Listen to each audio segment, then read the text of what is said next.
everyone, and welcome to another episode of Xaereth Prevails, a Grand Arena story. Guys, today we're in the final week of 3v3, we're in the semifinals, and this is pretty big because I'm actually undefeated right now. We're in 3v3, and that's wonderful. Oh, 3v3 is not wonderful, but it's wonderful that I'm undefeated, because last time I've made a big deal of this in other videos.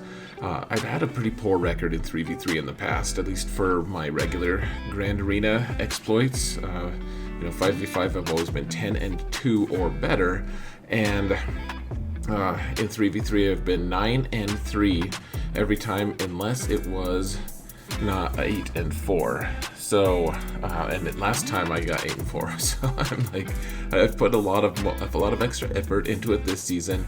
I've changed mods out to make it a little more optimized for certain things, and so it's nice to see a little bit of the product of that. That being said, I would really love to have an undefeated season. There are a lot of different implications, such as GA center standings, etc.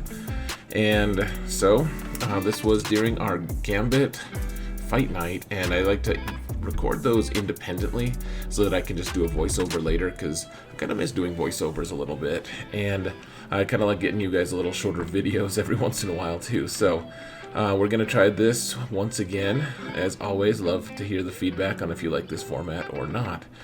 But I'm facing a dude that is from ANZ GC, and we talked last time. I think he said like 2 words to me total that we faced each other. I did beat him, and so I decided not to contact him this time, and don't really regret that one way or another. So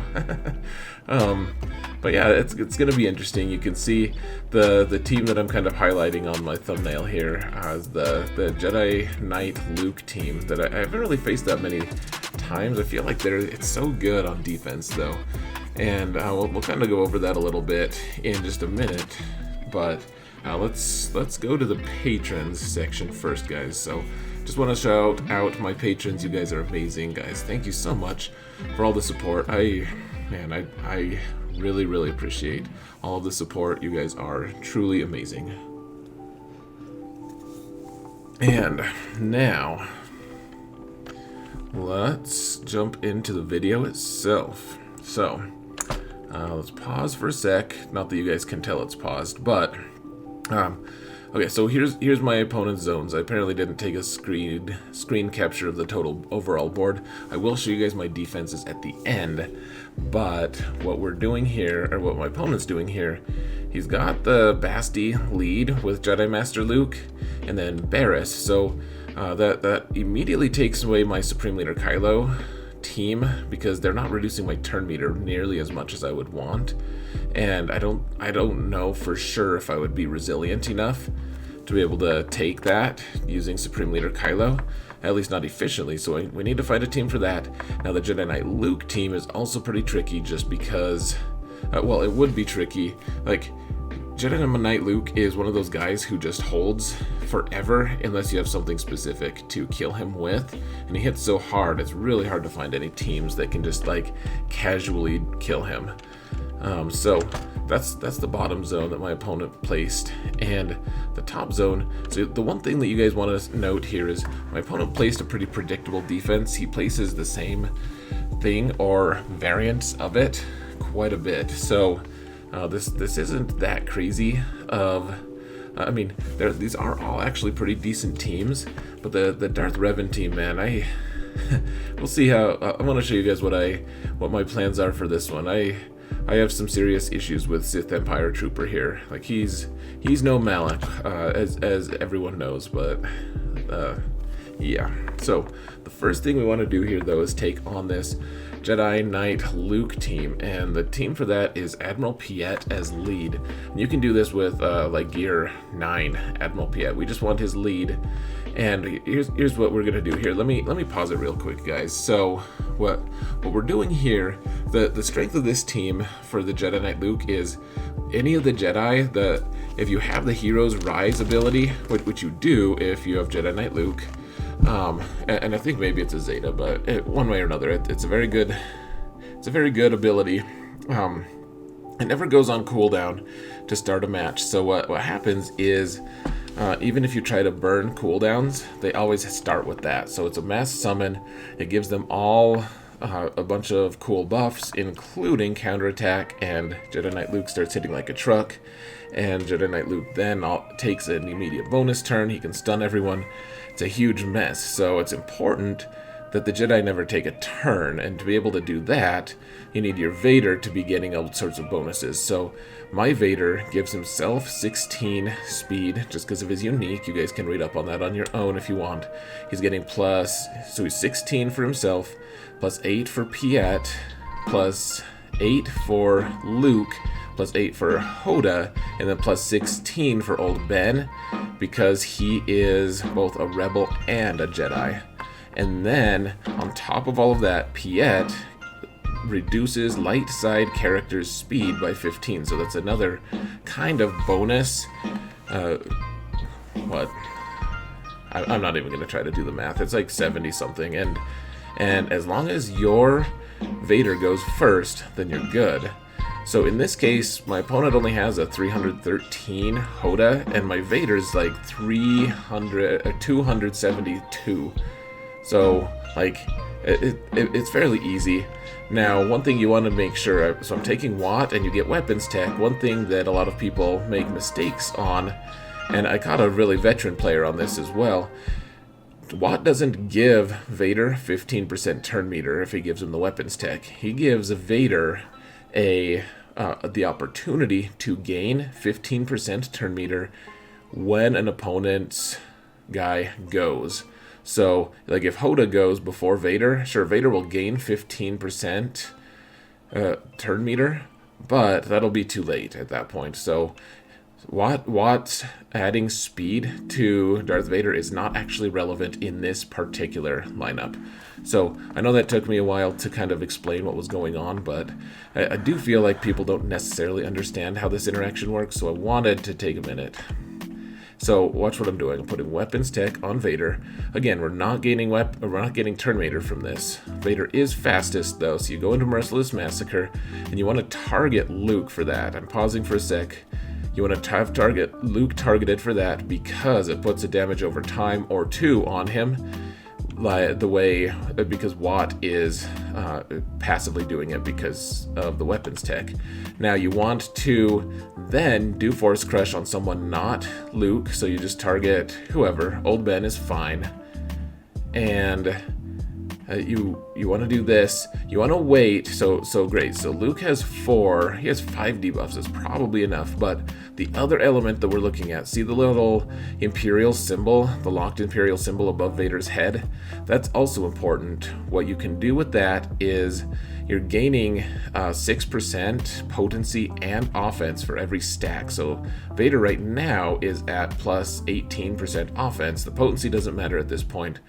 But the important thing is, if he takes another action before he does his culling blade at Luke, he gains another 6% offense before that, which is important because you want to make sure you kill Luke on the one hit. So you hit Hoda, and then you throw at Luke for 373 completely ridiculous damage, and the fight is basically over. And I know that I've been doing a lot of freeze frames here. I don't think I'm going to do that much the rest of the fight, but this is a pretty technical fight in terms of what your requirements are. You can't just wing it. You need to make sure you cover all the different factors. If you do, then you get a 54 against one of the toughest teams on defense in the game in 3v3. So, happy enough with that. Now, we need to take on that Jedi Master Luke team with Basti lead, and I've been really liking this combo, and I mean, it's easy to like it. I mean, you have a Galactic Legend and one of the best legendary characters, so of course you're gonna like it, but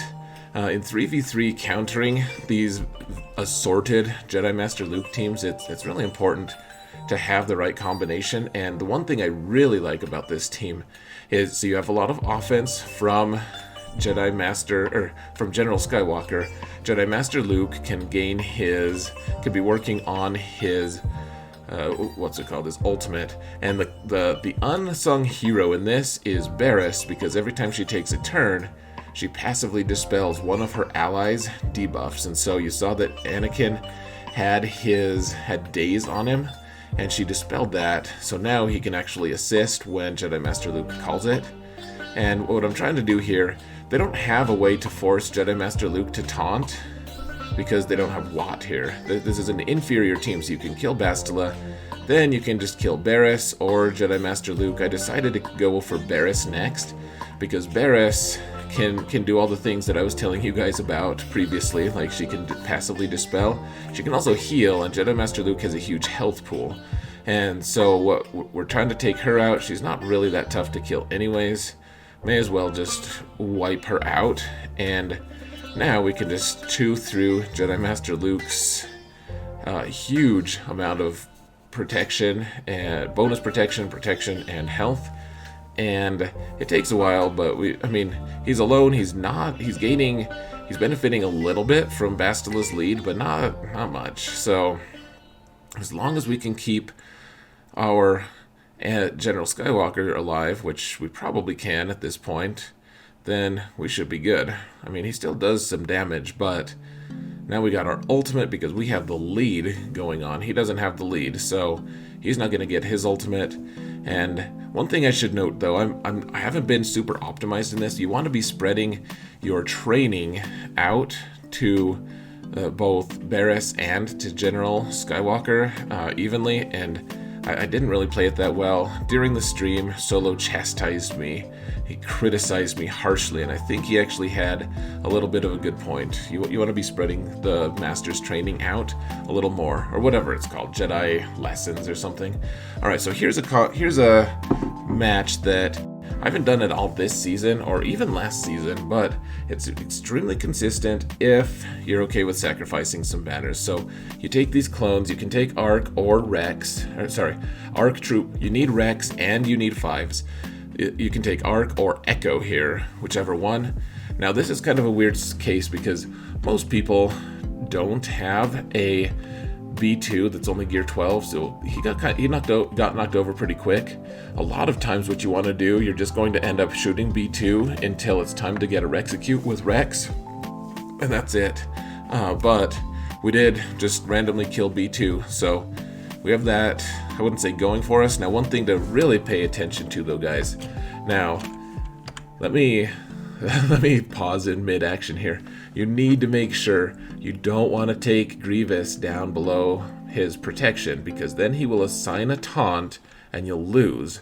You don't want to lose because losing sucks, but other than that, if he's assigning a taunt, that means you can't Rexecute him, and as I said, you'll lose. So easy enough after all of this, after all is said and done, we can just finish it off, and done, son. 48 is about what you expect for this, and I just wanted to have a consistent counter to that. I didn't want to mess around with using something fun like Night Sisters. Even though Night Sisters are super fun, I was like, you know what? I just don't want to put this fight in jeopardy. I want to make sure that I'm going to win, and so therefore I used a lower banner count but more consistent counter, and it's important to do to recognize a situation, because as you can see from my scouting, he doesn't put that much on defense. Like this, he put a couple Galactic Legends, which is important to note, of course, but otherwise he doesn't have a huge number of really strong teams, and so he's got a lot for offense. We need to make sure that we're actually going to be able to counter them at a decent manner. So this is actually an interesting match. You guys have seen me use Rey with Basti and Hoda before as the mirror match, and this match is interesting because R2-D2 can put Foresight up. Once R2-D2 puts Foresight up and the smoke, then Holdo, once the Foresight expires, Holdo gets to taunt. So you want to just do the same kind of thing that you always do. You start with a couple Lifebloods with Rey, and I decided here, so R2 is the one with Lifeblood on him, so I decided to try to take a whack at Holdo. Didn't work.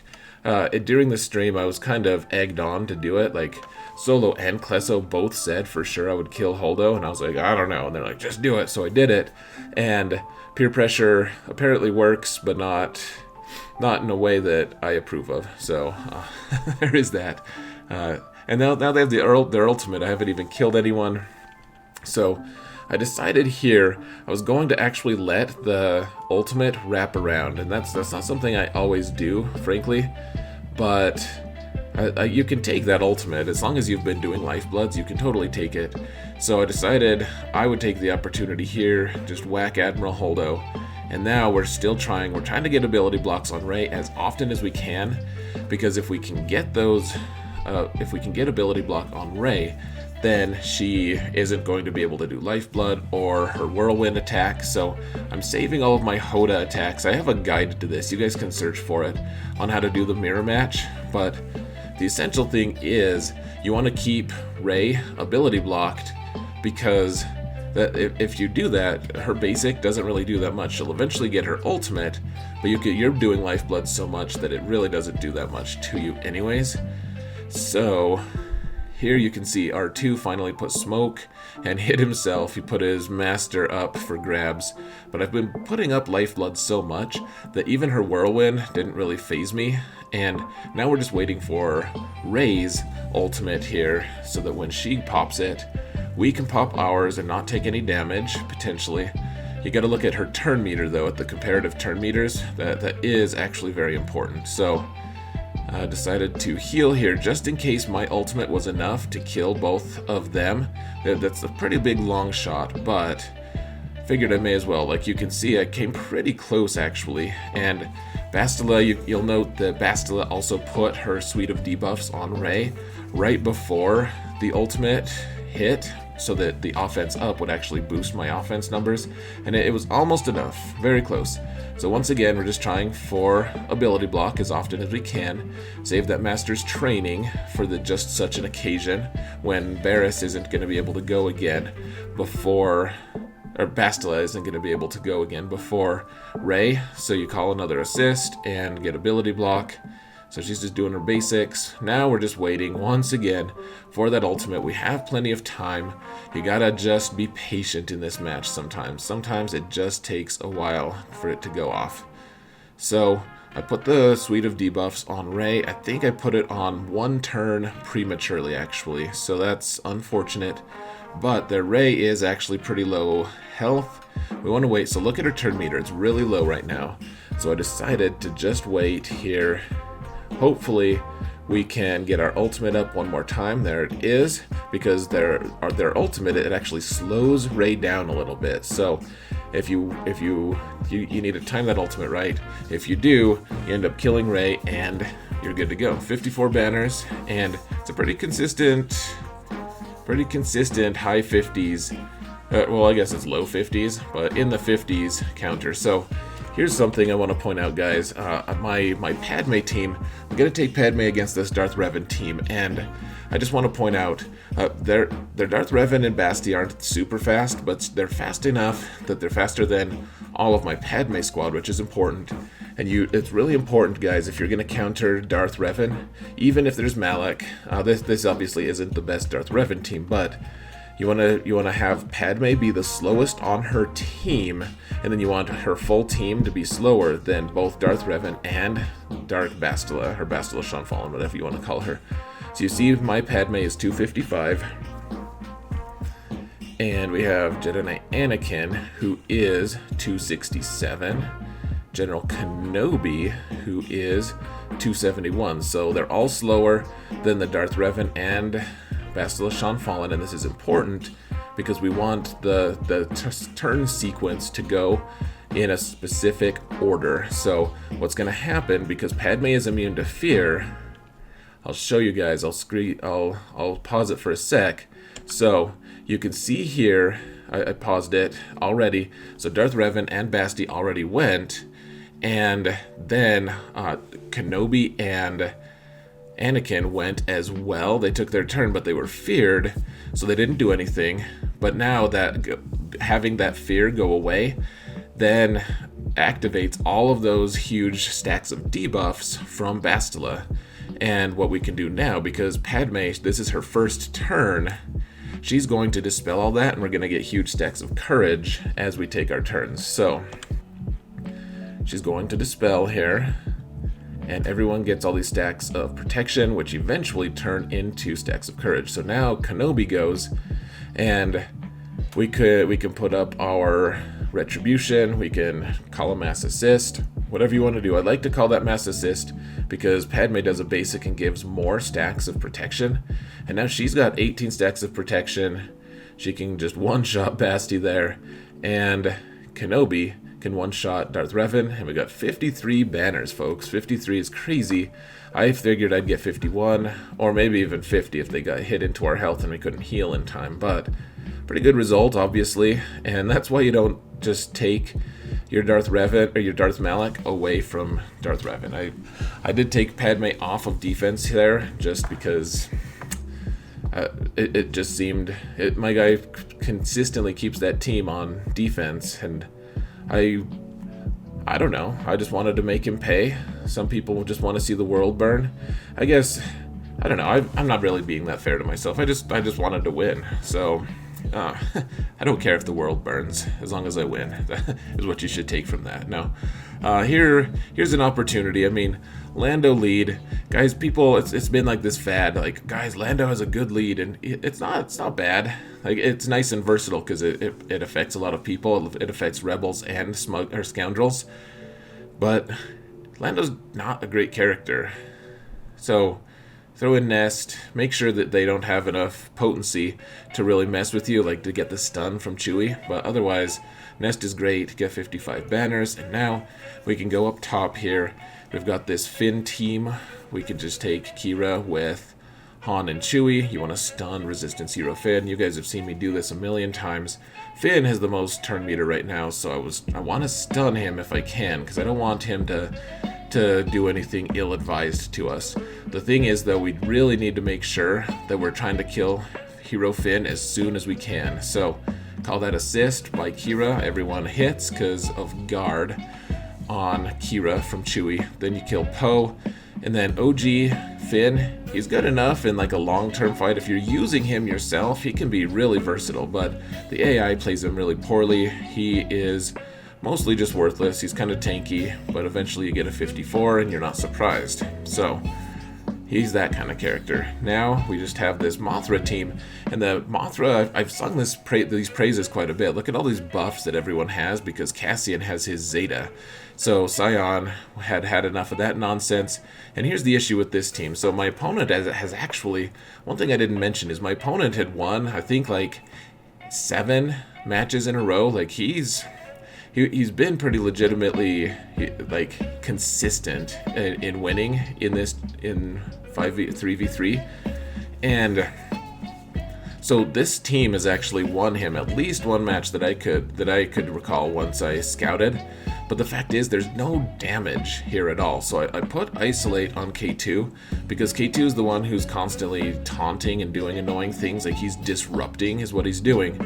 So if we put Isolate on him, that means that he can't really disrupt that much. Even though it's kind of nice, you take Traya, and with Traya it's nice if people are constantly assisting, which K2 would be assisting. He would be hurting himself in the process, but I figured it was worthwhile because we also have Annihilate. They're not doing any damage to us, so why not just kind of take our time and take these guys out? I mean, yes, I'm gonna get 51. There's not really much recourse for that, but 51 is fine. It was like the highest protectioned 51 you'll ever have.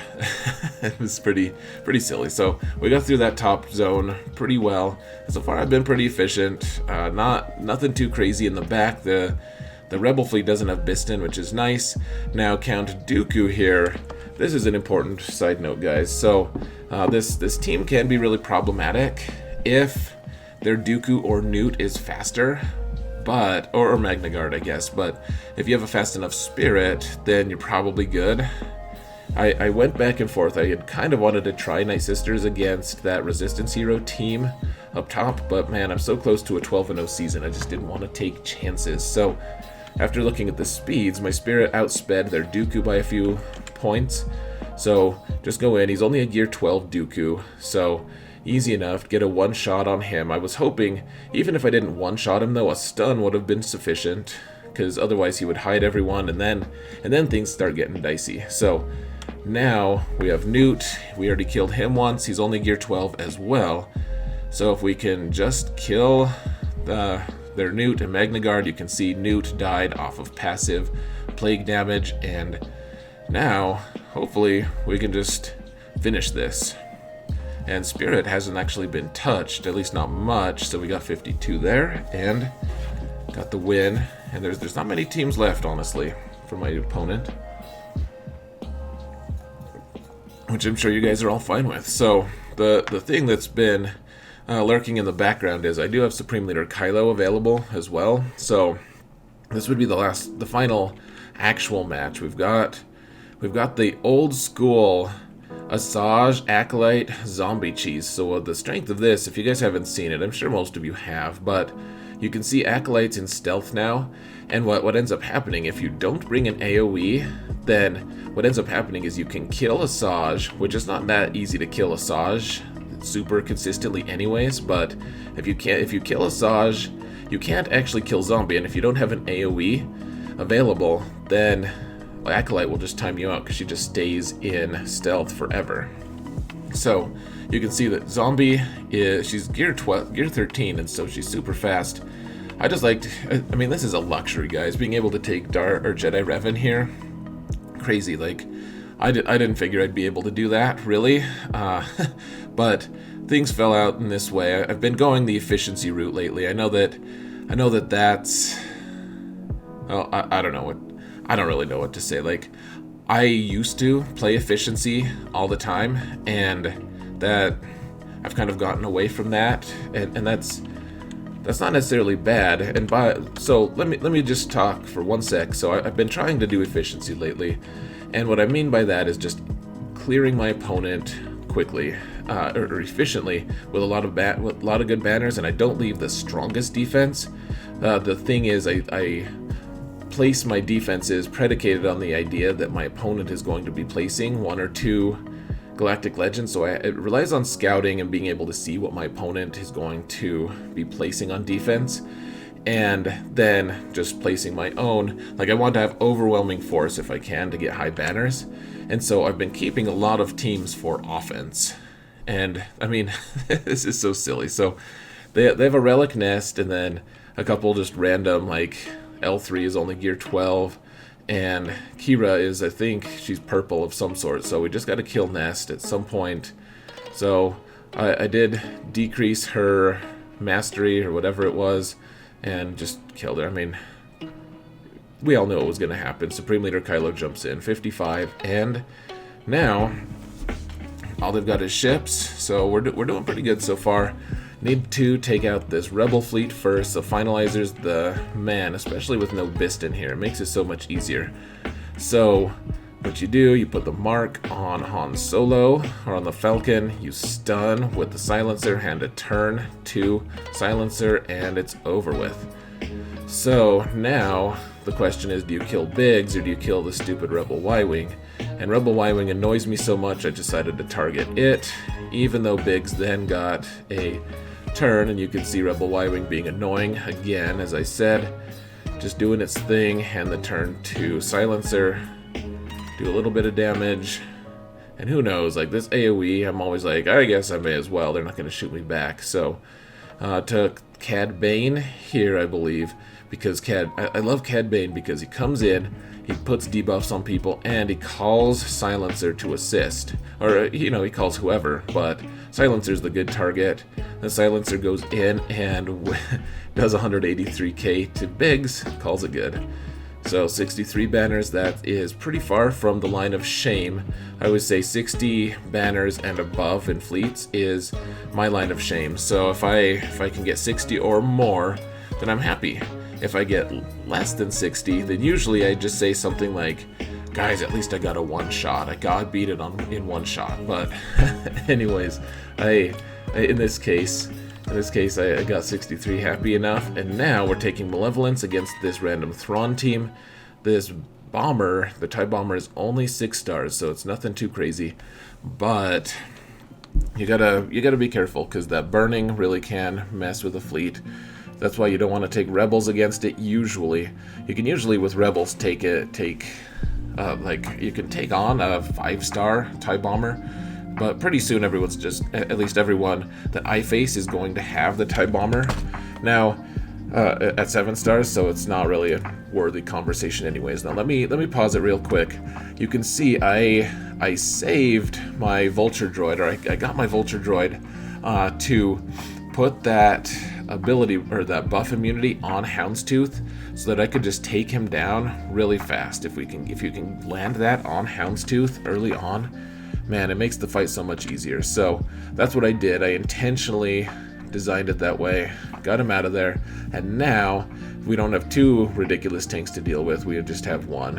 And the TIE Bomber at 6 stars, like I said, is not that ridiculous, especially it gains all this bonus stuff from having other Empire ships around, and as you can see, my opponent had Houndstooth, which was replaced by the Sith Bomber, which the Sith Bomber is kind of annoying anyways. It's not a bad tank, but in fact I have it as reinforcements in my own Tarkin fleet, so it can't be that bad. But in this case, we just need to take out, in this case, I mean, with Houndstooth and everything, that TIE Bomber is just really not functioning at the highest capacity. So trying to take out the whatever it's called, the Sith Bomber, as efficiently as we can. And the whole time I'm getting nervous because Grand Admiral Thrawn always has an ultimate that's way sooner than I imagined that it would be. But, and then so he gets another reinforcement. It's like, if it's another tank, I don't even know what I'll do with myself. This is horrible. But as it stands, I mean, one lone Emperor shuttle is not going to really stop an entire Malevolence fleet. Once again, 63 banners, and we got a pretty good clear here, guys. Pretty efficient overall. So 2664, and my defenses are pretty strong. So why don't I go now? I can show you guys what the results are. So it's going to show who my 3rd round matchup is against, and then we'll have to scroll backward and it'll just show whether I won or lost, and then I'll show you guys the things. So bets on if I won or lost. I'm curious. I'm sure you guys don't care, really. You just want to have me get on with it. So let me find the right button to push here.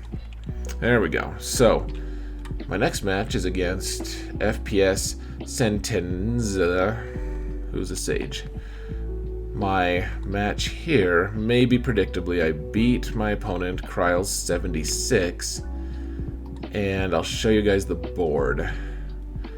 So he actually attacked before I went to bed, which I wasn't expecting. He actually attacks kind of late. He's from a different country. I won't give away. Well, it's ANZ GC, like it's an Australian family guild, so I guess it's not that much of a secret. And who knows, maybe he's from the States. I truly don't know. But as you can see, he didn't clear me. I'll show you guys my defenses, though. Alright, so you can see we have the Commander Luke team. They got a hold. The Full Bastard Darth Revan team got a hold, and I'm wondering if he failed on this team and then he had to use like his own Supreme Leader Kylo, which he always uses on this team anyways. I think maybe he was trying to get fancy and failed, so then he had to go with the less fancy option, which is Supreme Leader Kylo for lower banners, which, if that's what he did, I feel for him. I've obviously killed Grievous. I placed this team because he always uses Jedi Revan, and I love that trait. I love it if someone uses Jedi Revan on Grievous. It makes me feel nice. And then I'll go to the bottom zone in a minute. You can see my top zone. For the first time ever, I placed Bounty Hunters. They didn't get a hold. None of these teams really did that well. I think Rey ended up stealing 5 banners. He got 49 against it. So that's actually like pretty close to dead. So did pretty well against that. And then just other random crap. And then on the bottom here, guys, it's a repeat from last time. My opponent this time gave up after 3. Last time my opponent went for 10 on my Luke, and they killed Shaak Ti and Old Ben. I managed to catch it right in between attacks. The first attack killed Shaak Ti and Old Ben, but didn't kill Luke. And then the next 2 obviously didn't kill Luke. So otherwise, he one-shot everything else, including my ships. And he actually got decent banners on my ships, so I'm going to have to figure something else out at some point. Because I was doing really well with ships for a while, like hadn't been cleared for like 3 weeks, and now people are one-shotting them for decent banners, so need to figure something out. But one way or another, got the win, guys. I'm at 11-0 right now. My next matchup should, I'm not going to use the word should. The next matchup, if I can win, I'll be 12-0 for the first time ever in 3v3 for myself. That will be amazing. I would be super happy with that, obviously. And we could call this season a success. So as it stands, I mean, I'm happy enough. I actually, the other piece of it, guys, so I haven't deployed for my next match. I'm in contention right now to get top 50. And top 50 doesn't get like an extra, like a cool award or whatever, but top 50 for me in Division 1, where there's like, what, 120,000 players, if I could get top 50, that would be an outstanding result, especially because my alt is actually in contention for top 10 in Division 2. So gonna be a good season for me if I can continue to win, and I guess we'll see. I've been doing a lot better this season. I think going efficiency for me was the right play. I guess we'll see what happens next 3v3 season, though. Next 3v3 I'll have Sith Eternal Emperor too. But guys, I said that this video was going to be short. It's going to be a little less short than I had thought, because I got I got wordy, lippy. I'm wasting all your time trying to find the right word. I started talking too much about certain matchups and about things like lippy and verby and stuff at the end. So I will just let you go here now. Guys, thank you so much for watching. And remember that in all things, Xaereth prevails.